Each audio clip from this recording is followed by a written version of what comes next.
ABP news में बड़ी बहस में बात करेंगे आईएस का इलाज क्या है। लेकिन आपको बता दें, बेल्जियम की राजधानी ब्रसेल्स में आतंकी हमला हुआ है। क्या है बड़ी बातें इस आतंकी हमले की, आइए सबसे पहले तो आपको ये बता देते हैं। 4 धमाके हुए हैं ब्रसेल्स में, 2 एयरपोर्ट पर हुए हैं और 2 मेट्रो स्टेशन पर हुए हैं। बड़ी बातें इस आतंकवादी हमले की जो राजधानी ब्रसेल्स में हुआ, बेल्जियम की, इस आतंकी हमले में 27 लोगों की मौत हो गई है। यूरोपीय देश ब्रसेल्स के एयरपोर्ट और मेट्रो स्टेशन पर धमाके हुए हैं। कुल मिलाकर 4 धमाके हुए। एयरपोर्ट में 17 लोग और मेट्रो स्टेशन में 10 लोगों की मौत हुई है। कुल मिलाकर 27 लोगों की मौत हो गई है। विदेश मंत्रालय ने लेकिन यह जानकारी दी है कि किसी भी भारतीय की मौत नहीं है, सभी भारतीय सुरक्षित हैं। लेकिन जेट एयरवेज के 2 कर्मचारी धमाके में घायल हुए हैं, ये जानकारी मिल रही है। विदेश मंत्रालय की तरफ से यह जानकारी दी गई है। ब्रसेल्स में एयरपोर्ट बंद कर दिया गया है। ट्रेन और बस की आवाजाही पर भी रोक लगा दी गई है। हाई अलर्ट पर है पूरा ब्रसेल्स शहर, जिस तरह से वहां आज आतंकवादी हमला हुआ। 30 मार्च को प्रधानमंत्री मोदी को ब्रसेल्स जाने वाले हैं और जो जानकारी अभी तक मिल रही है उसके मुताबिक प्रधानमंत्री मोदी अपने इस कार्यक्रम में जाएंगे। यूरोपियन यूनियन के कार्यक्रम में जाने वाले हैं प्रधानमंत्री मोदी और 30 मार्च को प्रधानमंत्री मोदी इस कार्यक्रम में जाने वाले हैं। लेकिन आपको बता देते हैं कि क्या हुआ आज ब्रसेल्स में। ब्रसेल्स बेल्जियम की राजधानी है। आपको एक मैप के जरिए समझाने की कोशिश करते हैं कि किस तरह से हुआ आतंकवादी हमला ब्रसेल्स में। ब्रसेल्स में एयरपोर्ट पर 2 धमाके हुए और मेट्रो स्टेशन पर 2 धमाके हुए। देखिए, ये हम आपको मैप के जरिए दिखा रहे हैं किस तरह से बेल्जियम की राजधानी है ब्रसेल्स और वहां पर हुआ आतंकवादी हमला।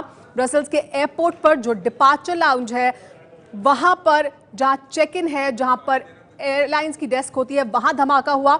धमाके से पहले इस तरह से दिखता था ब्रसेल्स का ये एयरपोर्ट और धमाके की बाद की तस्वीर भी हम आपको दिखाने जा रहे हैं। देखिए, धमाके के बाद इस तरह का दृश्य देखने को मिल रहा था। यहाँ जो धुआं है वो दिखाई दे रहा था और इस तरह की तस्वीरें, इस तरह की अफरा तफरी धमाके के बाद देखने को मिली। लेकिन इस धमाके के पीछे कौन है, इसको लेकर अभी तक पुख्ता जानकारी तो सामने नहीं आई है। लेकिन आईएस के बारे में बात सामने आ रही है कि आईएस के पीछे हो सकता है। आईएस इसलिए आईएस का कितना बड़ा खतरा है दुनिया को लेकर और आईएस का इलाज क्या है, किस तरह से आईएस के खतरे से, उसके द्वारा बढ़ाए जा रहे आतंकवाद से निपटा जा सकता है, ये एक अहम सवाल है। हमारे साथ वरिष्ठ पत्रकार मौजूद है यहाँ, कमरागा, कंचन गुप्ता, हमारे साथ अभिजीत भट्टाचार्य मौजूद है, डिफेंस एक्सपर्ट, उनसे बात करेंगे। सबसे पहले कमरागा, मैं आपसे जानना चाहूंगी आईएस का कितना बड़ा खतरा है दुनिया के लिए और उसका इलाज क्या है। पेरिस का हमला और उसके बाद अब ये ब्रसेल्स का हमला, यूरोप लगातार निशाने पर है। देखिए, इस वक्त सबसे बड़ा ख़तरा यूरोप को है। मिडिल ईस्ट में तो हम देख ही रहे हैं, एक के बाद एक मुल्क उनकी चपेट में आता चला जा रहा है। नॉर्थ अफ्रीका में भी यही हालत है और यूरोप भी उनके निशाने पे काफ़ी समय से है। और अब अभी तक कॉन्टिनेंटल यूरोप यानी बेल्जियम, डेनमार्क, हॉलैंड, फिर उसके अलावा जर्मनी, फ्रांस नहीं था। ज़्यादातर जो होता था ब्रिटेन उनके निशाने पे ज़्यादा रहता था। लेकिन अब ये क्षेत्र भी उनके पूरे उसमें आ गया है। बेल्जियम को जो इन्होंने ख़ास तौर से ब्रसेल्स को जो चुना है उसकी 2 कारण हैं। एक कारण तो ये है कि वहाँ पे नेटो का हेडक्वार्टर है और दूसरे यूरोपियन यूनियन का भी हेडक्वार्टर वहाँ पे है।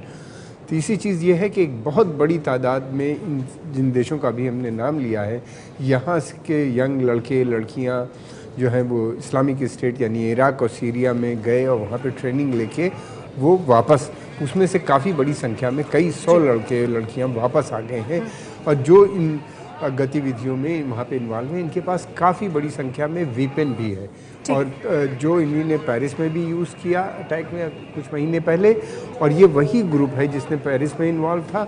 अब ब्रसेल्स में भी ये लोग काफ़ी सक्रिय हो गए हैं और ब्रसेल्स में कई दिनों से रेड अलर्ट भी चल रहा है। 2 बातें कह रहे हैं कि एक यहाँ नेटो का हेडक्वार्टर है, यहाँ पर ईयू का दफ्तर है, उसकी वजह से भी ये निशाने पर है और उसके अलावा जो यहाँ के युवा जा रहे हैं आईएस से ट्रेनिंग लेकर वापस आ रहे हैं, वो भी यहाँ पर आकर इस तरह के हमले कर रहे हैं। सुमेरा, यूरोप से में कई मिलियन मुसलमान है और उसमें से काफ़ी बड़ी संख्या जो है वो मिलिटेंसी की तरफ उसका रुझान है।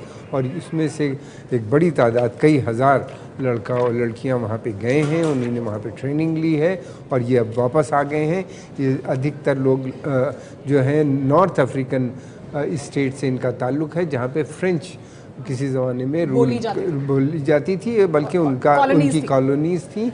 और ये अब्दुल और दूसरे लोग भी, या तो आपको मिलेंगे अल्जीरियन, तुनिसियन ओरिजिन के जो लोग हैं, और ये लोग, गौरतलब बात ये है कि पिछले 100 साल से इन देशों में रह रहे हैं, खासतौर से फ्रांस में, और वहीं से निकल के अब दूसरी जगह पे सेटल। ठीक है, हमारे साथ सिक्योरिटी एक्सपर्ट बीडी मिश्रा भी मौजूद है, उन्हें भी चर्चा में शामिल करेंगे। लेकिन कंचन, एक अहम बात जो कमर आगा यहाँ पर कह रहे हैं कि ये 100 साल से यहाँ रह रहे हैं, 1960 के बाद से बहुत सारे लोग यहाँ पर रह रहे हैं, लेकिन अब जो युवा हैं वो ISIS की तरफ उनका रुझान बढ़ता जा रहा है। ISIS अपने इन्फ्लुएंस को बढ़ा रहा है यूरोप में खास तौर पर। तो ISIS से कैसे निपटा जा सकता है, उसका क्या इलाज है ताकि जो युवा हैं उसकी तरफ ना जाएं, और क्यों ये युवा जो यूरोप में रह रहे हैं ये ISIS की तरफ जा रहे हैं? एक है कि जो यहाँ पर 3 किस्म के इमिग्रेंट्स हैं यूरोप में। एक है जो, जैसे कमर साहब ने कहा कि जो 100 साल से वहाँ पर रह रहे हैं। दूसरे हैं जो 70, 80, 90 के दशक में यूरोप आए थे, और बाकी जो हैं वो गए 1 दशक में यूरोप में आए हैं, पॉलिटिकल रिफ्यूजी के स्टेटस के तहत वहाँ पर रहते हैं। और ज़्यादातर जो लोग इस्लामिज़म या जिहाद की ओर जो जा रहे हैं वो गए 1 दशक के जो इमिग्रेंट्स हैं, वो उनमें से सबसे ज़्यादा संख्या इनकी है। अब ये एक बार बार कहा जाता है कि इसके पीछे क्या कारण है, इसके पीछे क्या कारण है। कारण जो है वो आइडियोलॉजिकल है, रिलीजन से लिंक्ड है, और इनकी जो एक इंटरप्रिटेशन है इस्लाम की, इसके साथ लिंक्ड है। इसको अगर आपको लड़ना है तो डी रेडिकलाइजेशन जो है वो करना पड़ेगा। यूरोप की जो एक लिबरल डेमोक्रेसी है वो उससे काम नहीं चलेगा। मल्टीकल्चरलिज्म का ये एक फेलियर है, और वहाँ की जो एक लिबरल एजुकेशन सिस्टम में इन्होंने जो अलाउ किया था कि आप अपनी पढ़ाइए, हम अपना पढ़ाएंगे, वो भी कायम नहीं रहा। उसको भी इनको फिर से देखना पड़ेगा। ठीक है, हम लगातार ये बात कर रहे हैं कि इस धमाके के पीछे क्या IS है और IS का इलाज क्या है, IS का किस तरह का खतरा बना हुआ है दुनिया के लिए। लेकिन साथ ही आपको ये भी बता दें, बेल्जियम के झंडे के रंग में रंगेगा एफिल टावर। श्रद्धांजलि के तौर पर मंगलवार को हमले में मारे गए लोगों को श्रद्धांजलि दी जाएगी। मंगलवार को एफिल टावर पर श्रद्धांजलि के लिए ये कार्यक्रम रखा जाएगा, क्योंकि 27 लोगों की मौत हुई है। बेल्जियम के झंडे के रंग में रंगेगा एफिल टावर। हमले में मारे गए लोगों को श्रद्धांजलि दी जाएगी मंगलवार को। मंगलवार को एफिल टावर पर श्रद्धांजलि के लिए बेल्जियम के झंडे के रंग में रंगा दिखाई देगा एफिल टावर। मंगलवार को ये श्रद्धांजलि दी जाएगी। 27 लोगों की मौत हुई है ब्रसल्स में जो बड़ा ये आतंकवादी हमला हुआ है उसकी वजह से। हमारे साथ लेकिन यहाँ तमाम मेहमान मौजूद हैं और उनसे हम बात कर रहे हैं इस धमाके के क्या नतीजे हो सकते हैं दुनिया के लिए, IS से किस तरह से निपटा जा सकता है, IS का क्या इलाज है, IS का ही हाथ इस धमाके के पीछे है। इस तरह की शुरुआती खबरें निकलकर सामने आ रही हैं। दिबांग हमारे साथ मौजूद है। दिबांग, क्या IS का खतरा दुनिया के लिए बहुत बड़ा खतरा है, लेकिन IS का इलाज क्या है?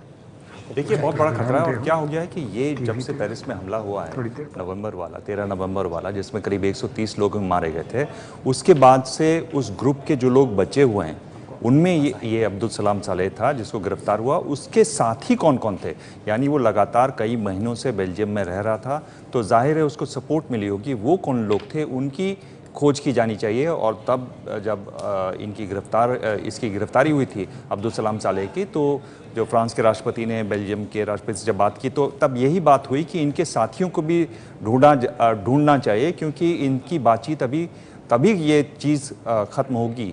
यानी जो IS के ऑपरेटिव्स हैं जो काम कर रहे हैं वो तो एक बात है, इसके अलावा उनके द्वारा फैलाए गए लोग जो वहाँ पर काम कर रहे हैं, जो धमाके कर रहे हैं, उनको सबसे पहले अलग करना, उनको पकड़ना, उनको मारना, वो एक सबसे बड़ी चुनौती फिलहाल वो बन गई है।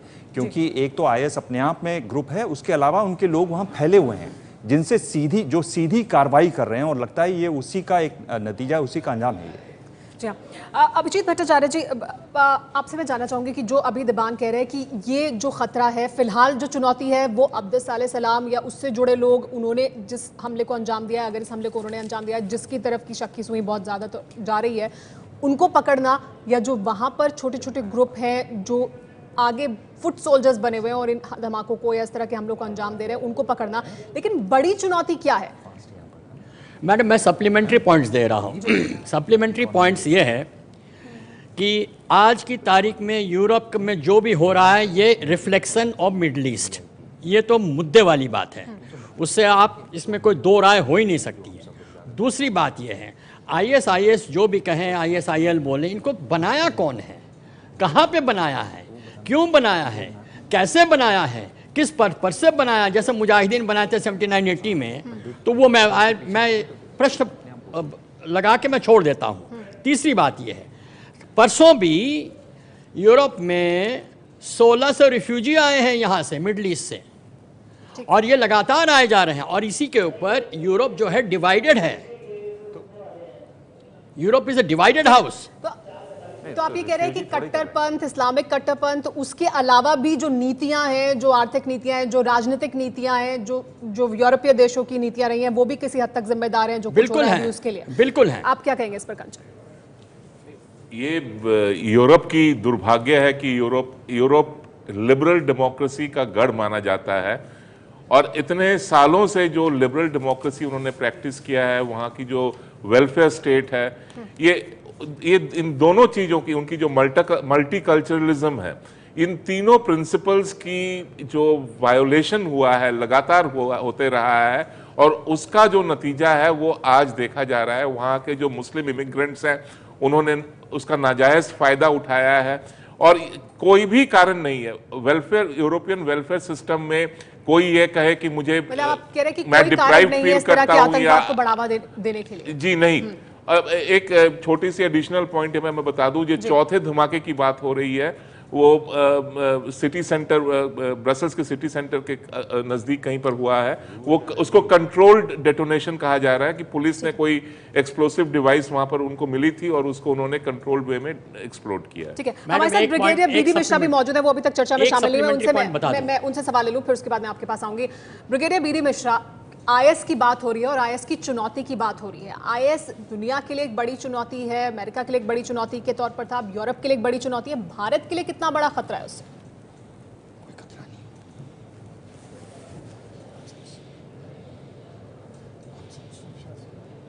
देखिए, जहां तक IS का सवाल है, IS दुनिया के लिए बड़ी चुनौती है, और उनका जो कैलिफेट का डिफिनीशन है उसमें भारत शामिल है। और दूसरी बात यह है कि उनके लिए एक ऐसा रूट है जिस रूट के जरिए वो भारत तक आ सकते हैं, और उसमें पाकिस्तान एक उनका बहुत बड़ी गैलरी है। तो मैं ये समझता हूं कि IS अभी तक तो चाहे भारत पर अटैक न कर पाया हो, लेकिन उसके रडार पर, उसकी योजना में भारत उसका टारगेट है, और भारत के लिए वो खतरा है। और उस खतरे में मैं समझता हूं कि उनको मदद या उनको एक सेफ रूट मिल जाएगा पाकिस्तान का। तो भारत के लिए भी बहुत चौकन्ना रहना है, बहुत ही अलर्ट रहना है, क्योंकि IS एक ऐसा भेड़िया है जो कि हमारे दरवाजे पर कभी भी आ सकता है। अभिजीत भट्टाचार्य इससे शायद इत्तेफाक नहीं रखते। अभिजीत, आप मानते हैं कि भारत के लिए बहुत बड़ा खतरा है, और पाकिस्तान के जरिए, जैसे कि बीडी मिश्रा कह रहे हैं, कि भारत में आने के लिए और युवाओं को प्रेरित करने की कोशिश तो की जा रही है। भारत में भी कई ऐसे मामले हुए हैं जहां IS से इन्फ्लुएंस हुए हैं युवा। मैडम, IS एक खौफ है जिसका नाजायज फायदा पाकिस्तान का ISI उठा रहा है। जैसे अगर मैं फोन करूं, भाई मैं दाऊद इब्राहिम का आदमी हूं, 10 करोड़ रुपया लाओ, ये अच्छा 10 करोड़ रुपया मिल गया, दिस सॉर्ट ऑफ थिंग। ये स्ट्रैटेजी इनडायरेक्ट अप्रोच में ISIS इंडिया में है, डायरेक्ट अप्रोच में नहीं है। पॉइंट नंबर 2, अभी किसी ने बताया कि यूरोप बहुत लिबरल है, मैं मानता हूं उनके साथ, मैं संपूर्ण रूप में सहमत हूं कि यूरोप बहुत लिबरल है, लेकिन वो लिबरलिज्म सिर्फ अपने लिए है, बाहर के लिए नहीं है। यही यूरोप 200-250 साल के लिए बाकियों के लिए लिबरलाइजेशन नहीं किया था, सिर्फ अपने देश के लिए है, बाहर के लिए नहीं है। ये जो है लॉ क्या कहते, न्यूटन थर्ड लॉ वापस आ रही है। तो आपके मुताबिक लिबरल नहीं है वहां पर, लेकिन उसके बावजूद बड़ी संख्या में शरणार्थी आते हैं, सालों से आ रहे हैं, तो फिर क्या वजह है आतंकवाद को? IS का जो खतरा है, मुझे लगता है कि ये बहुत सीधा खतरा है। और अगर आप आज भी रिपोर्ट्स देखें तो IS के लोग बैठे हुए ब्लॉग्स, ट्विटर, फेसबुक अकाउंट्स पर क्या लिख रहे हैं लड़के, उसको पढ़ रहे हैं, और सीधी उनकी रिक्रूटमेंट हो रही है। उसमें भारतीय भी पकड़े जाते हैं, वहाँ से पकड़े जाते हैं, अलग अलग जगहों पर भारतीय लड़के बंद हैं। तो अगर कोई ये कहे कि भाई IS का खतरा जो है सिर्फ IS पाकिस्तान की जो इंटेलिजेंस एजेंसी है वही दिखा के खड़ा कर रही है, तो मेरे ख्याल से ये उतना सही नहीं होगा। यूरोप लिबरल है या नहीं, इस पर तो आप बोल ही नहीं सकते, क्योंकि इतने अगर उन्होंने अब रिफ्यूजीज वहाँ पर लिए हैं तो अगर आप उसके बाद कहें कि मजबूरी नहीं में लिए यूरोप हुए हैं, रिबेलर फंडेबल। नहीं है और सिर्फ अपने लिए होते हैं, तो मेरे ख्याल से ये बात भी सही नहीं है। मेरे ख्याल से ज्यादा बड़ा मुद्दा इस समय यह है कि आईएस का खौफ है, और जो आईएस के सिखाए हुए लोग जो फैल गए हैं, ये जो लड़के फैल गए हैं और क्या 22, उससे- 23, 24, 24 उससे साल के, इनको कैसे काबू पाया जाए, ये ज्यादा बड़ी चुनौती है। डायरेक्ट